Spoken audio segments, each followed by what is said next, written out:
Good afternoon, everybody. Welcome back for another installment of The Remnants of Lemuria. Now, I planned on wrapping up this segment here this week, but I've decided to continue the series for a little bit longer. I just want to get through some material, and we're going to touch on a book who I've been referencing, or the author I've been referencing, the book I've also referenced in this series, and it's so incredibly dense and full of amazing material that it'd be doing all of you an injustice to skip through it, or at least not focus on it. So we're going to touch on that book at the end of this episode. And then in the next episode, we're going to dive deep into this book. Expect the next episode to be considerable. Yeah.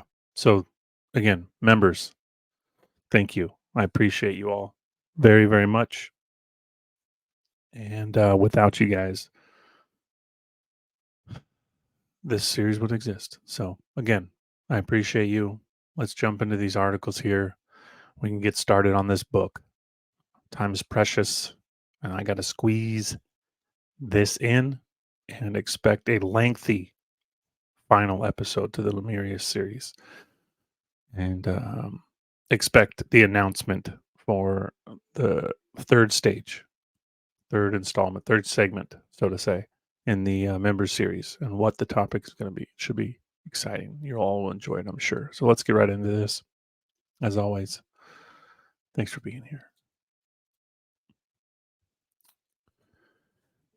Full screen. This is the Pittsburgh Dispatch, Sunday, April 6th, 1890.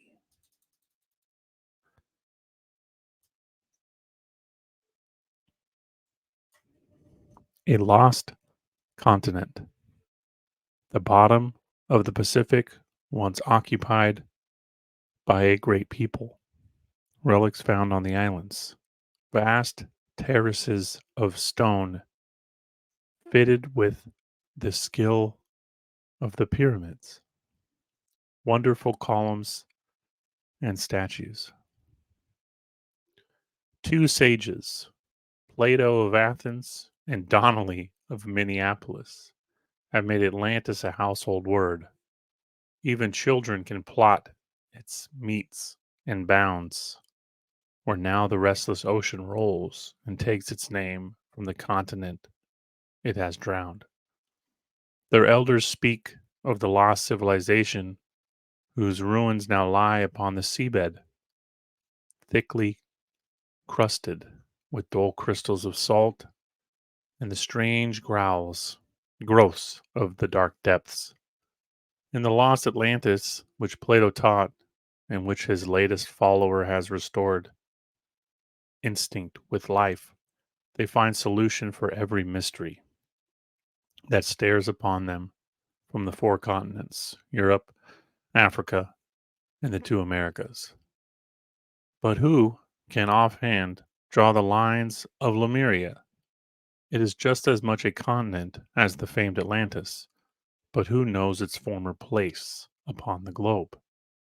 It is too sunken beneath the all-devouring waves of the ocean, but its spires yet tower here and there by hundreds above the sea to show where it once was. But who can lay his fingers on the instructive ball and turn its proper part to view and say that here Lemuria lay ages ago when Atlantis raised its shores from the other waves? The two lost continents are theories of the sage, dim figments of ancient tradition handed down from the fathers, none know how. One rests upon a base as solid as the other, but there the likeness ends. Atlantis is a name familiar on the lips of all. Lemuria rarely strikes the eye, save of some bookworm grubbing in dusty foils of recondite story. The bottom of the Pacific. Lemuria is the drowned continent of the Pacific, as Atlantis is of the other sea. The map may be made to show its former lines. Between the two tropics and stretching westward from the 120th west meridian, the chart will show the Pacific dotted with islands, small at first, but growing larger towards the west until the several chains sweep together in a compact archipelago, crowding through the narrow Malay seas and spreading out upon the Indian Ocean in scattered groups again. Around these islands draw a bounding line, and there Lemuria is marked to sight. And controversialists will battle along upon every group, included as is theirs wont to fight their hardest battles over points that solved one way or the other can have no possible bearing on anything at all. Thus, this poor forgotten continent has been fished up from the depths only to be sunk again under the load of theories laid upon it to account for a myriad of vexing facts which puzzle students of the island world. These are some culled at random from a long list of others. With peoples of different race and speech, widely separated by leagues of barren sea, why should some 100 worlds be the same, and those the names of simplest necessaries? Thus the numerals stretch out across the sea with scarce a change. Water is way wherever you may chance to find it, and land, if not benua, pure and simple, is so close to it that the changes may pass for careless mispronunciation. The sky at the eastern verge of the Lemurian continent is found as Lanai in Hawaii, and the southern edge it is range in New Zealand, Rangi, and so through Langi in Fiji.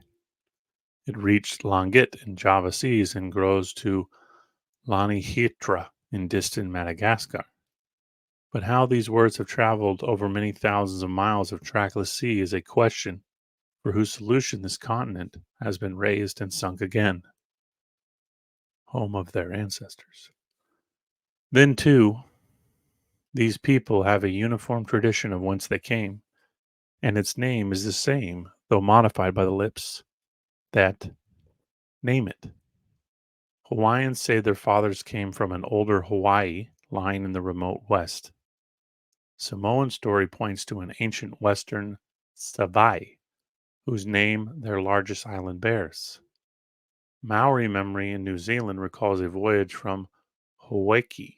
The scattered threads meet in Java, where the name is still the same. And at last, the slender cord stretches clear across the Indian Ocean to the African Saba, where it hopelessly loses itself in the 10 lost tribes of Israel. Those 10 lost tribes forever vanished from the page of history, and yet forever trying to appear here, there, and everywhere.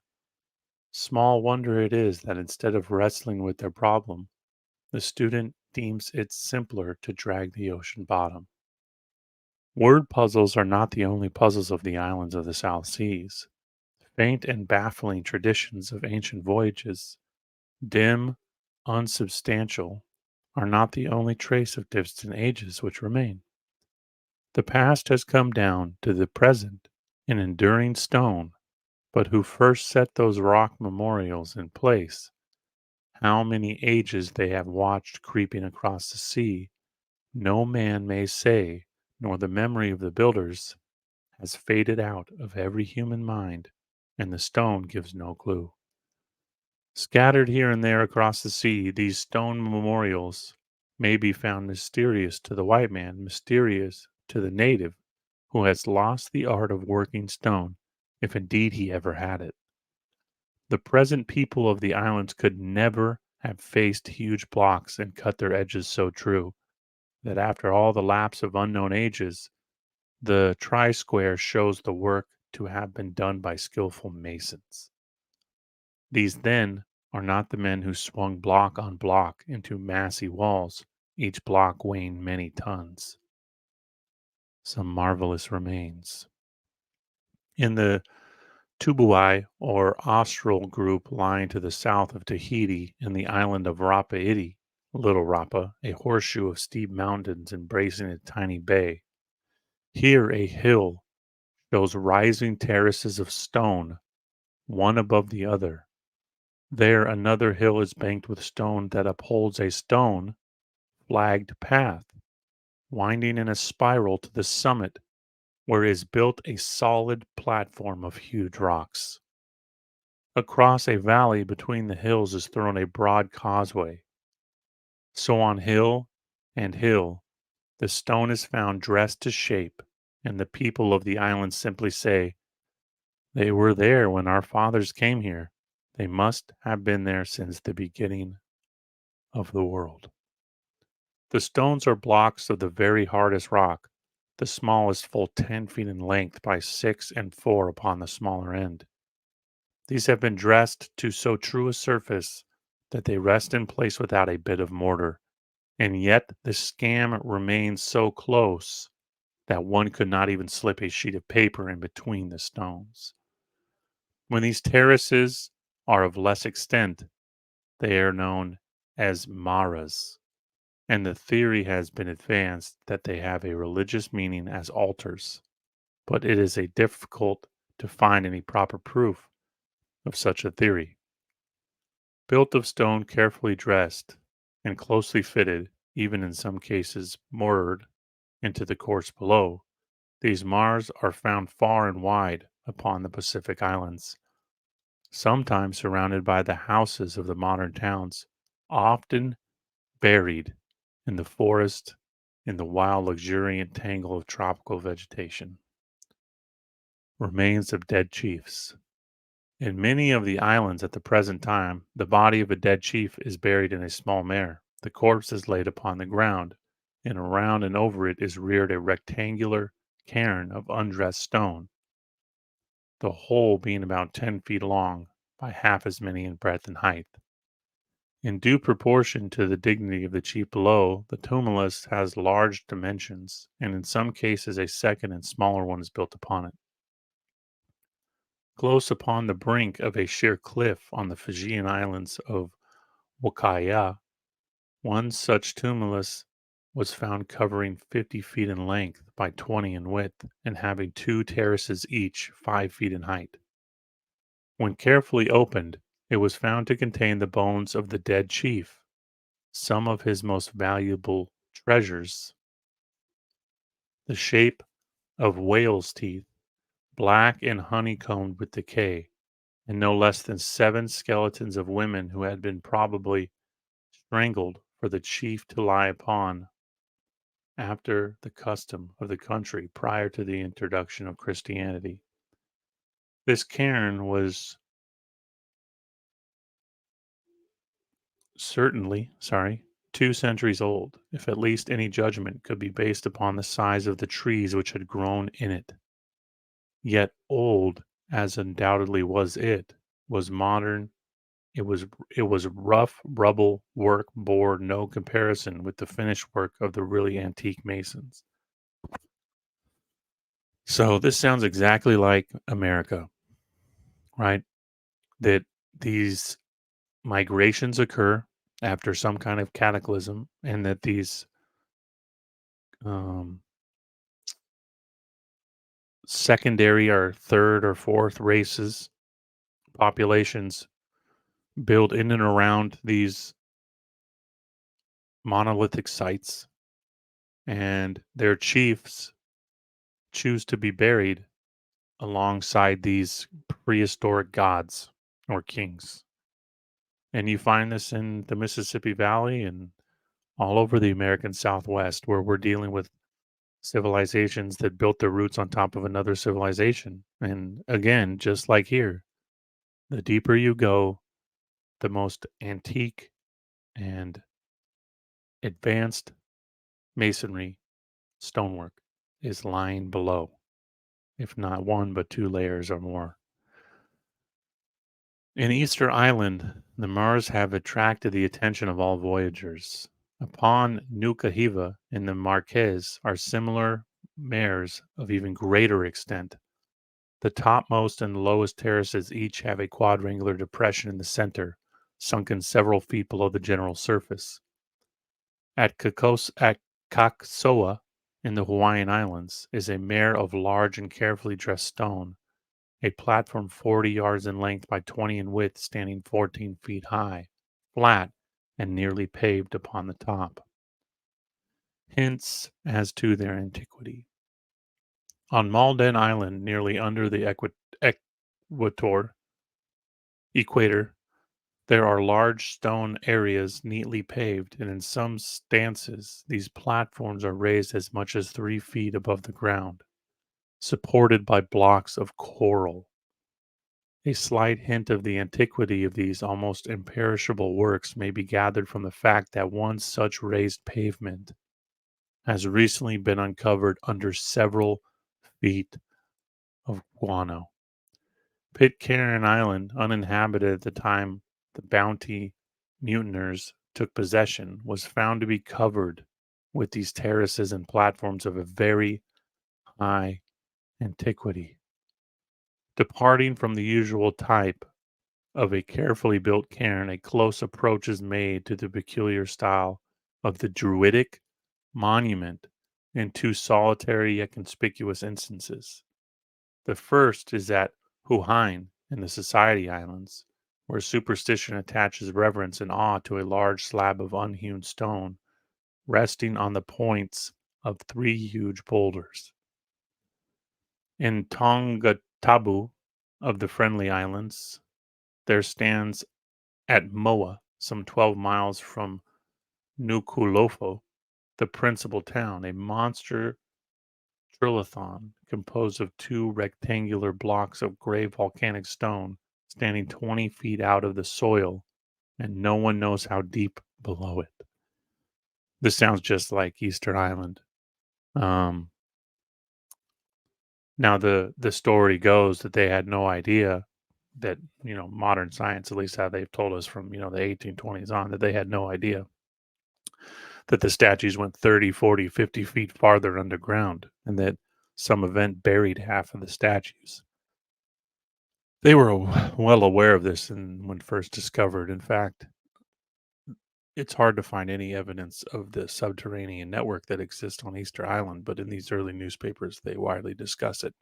And they talk widely as well about the mass of skeletons that were being removed from these huge graves, and that the graves were built on top of the monolithic stone, and that they came secondary. And I agree that that's probably the case on all of these islands. The tops, oh, where was I? I apologize. Standing 20 feet out of the soil, and no one knows how deep below it, about 12 feet thick and 10 broad, with well squared faces and neatly dressed edges. The tops of these two stones are mortised as so as to receive a part of a third as carefully hewn monolith of much the same dimensions. Until within the last score of years, there rested on the center of this stone a huge bowl cut in the same material.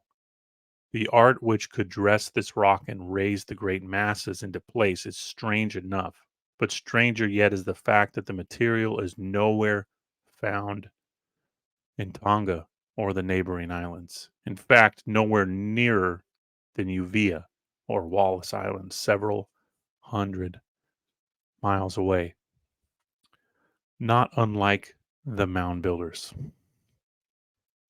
Close to this imposing monument is the ruin of what must be an enormous pyramid.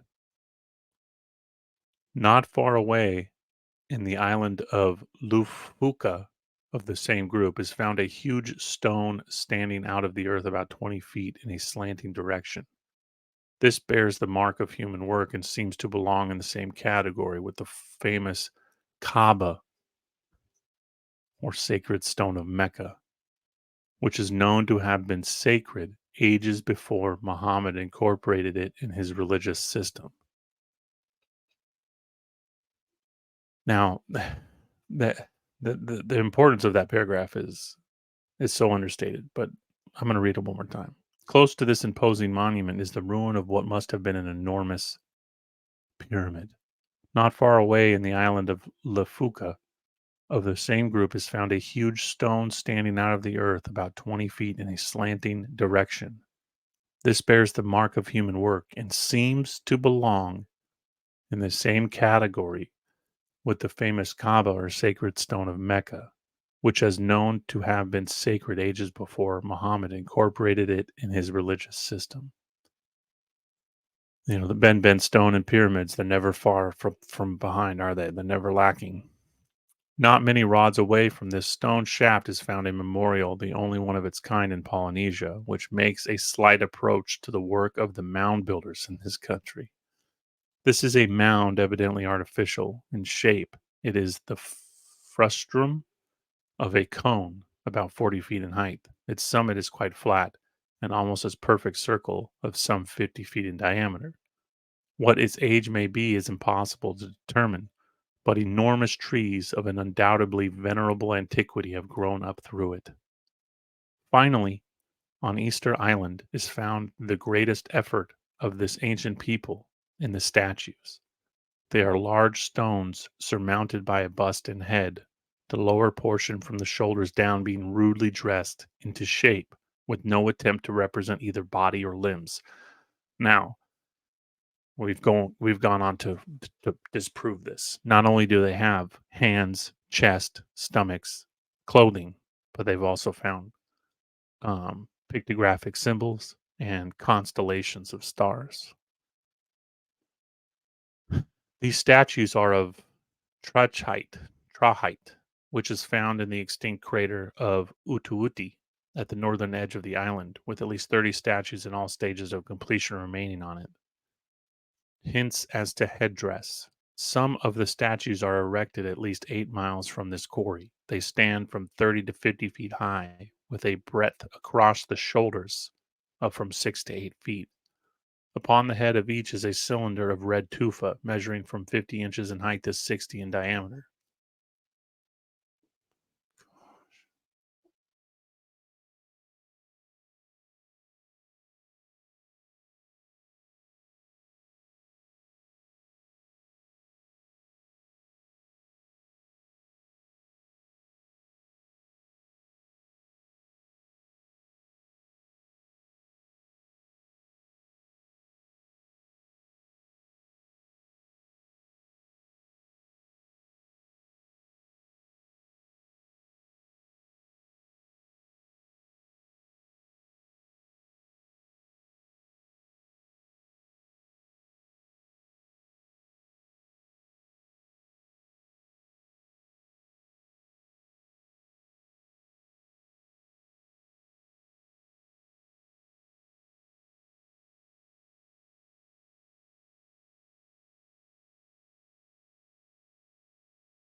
Excuse me.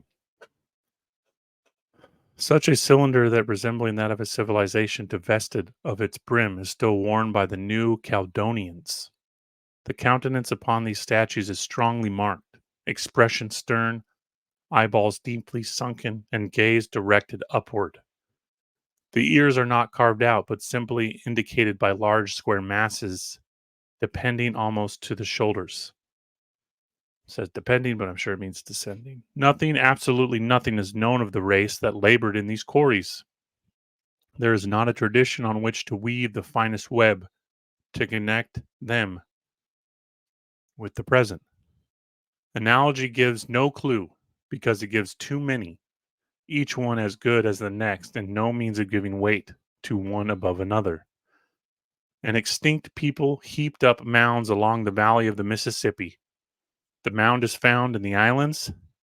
The ancient Aymaras of Peru carved huge statues and left them standing in Andean valleys. Statues almost the very counterpart stand on Easter Island. The ancient Sabaeans of Africa and Arabia stuck long stones in the ground to worship them. A rocky shaft still is found in Tonga. In southeastern Asia are huge terraces of mossy rock. The island world is filled with just such monuments. England and Normandy show huge blocks supported on stone uprights. so does the realm in which these ancient workers hewed stone. All solutions are probable, all are improbable. The dead are dead to all time. William Churchill. Good one. Kind of a good synopsis and um, bringing us back kind of into the Mississippi Valley, which the timing was fantastic, and why I kind of waited on this one because Anomalous America on Tuesday is in Missouri, and it is going to be absolutely incredible. It's going to be one of my favorite episodes. It's going to be a long one. We're gonna probably go about 3 hours on this one, maybe 2.5, just because of the amount of the material I have to cover. Um, but yeah, um, we're gonna tie it up there. Not a little shorter than I wanted to go. I wanted to go into this book, but due to time, um, I had some followers mention this book, and I had cited this man several times and talked about this book, and it was a plan of mine to follow this um, book as the ending. But yeah, Mu, the cradle of mankind, was obliterated by earthquakes before the dawn of time. Its once great civilization and population of 64 million vanished with it beneath the waters of the Pacific, leaving few traces. Mu was forgotten. Then, in the vaults of an Indian temple, Colonel James Churchward discovered ancient sacred tablets, which he laboriously learned to decipher. And for the first time in thousands of years, the fabulous history of Mu was again available to mankind. So, also, if you have not seen my video, Queen Mu, the Atlantean, definitely check that out. We're going to connect the gap between Atlantis through Mexico and Lemuria, and show that perhaps these two continents were alive and well at the same time, and there may have been a rivalry of sorts between the two, and they may have destroyed each other. So yeah, stay tuned for that in the next episode. Expect that out in the next few days. Look forward to seeing you on Tuesday. I also have a live stream planned for Tuesday night, 8/8. We're doing a Radium live stream. It may be recorded, it may be live streamed depending on the time I have for the day. But I have a big Radium episode coming on Tuesday as well. So stay tuned for that. And as always, thank you. Have a wonderful day. Bye.